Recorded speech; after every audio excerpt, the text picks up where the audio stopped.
I took a technology from over 100 years ago and I rebuilt it with modern electronics. This project is called Orbis. The idea is to reconstruct an image using a perforated cylinder spinning at high speed with LEDs perfectly synchronized to its position. But before I could keep working on it, there was a much bigger problem. Much better. Anyway, back to Orbis.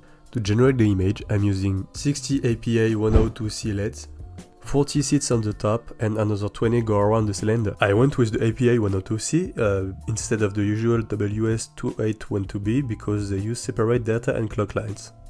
And for this project, timing is everything. Everything is controlled by an ESP32. At this point, I obviously needed to keep working on the PCB and stayed completely focused on the Orbis. But obviously, an ESP32 can't directly drive a 3-phase brushless motor.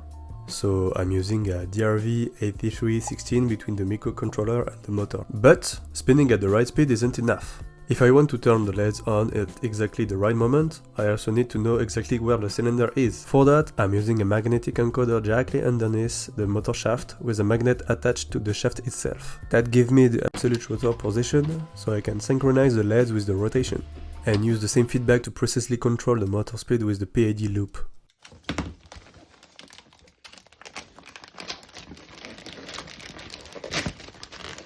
Everything has finally arrived, and in the next video I am assembling Orbis for the first time. Follow me to see if Orbis actually works, and tell me what I should display on Orbis.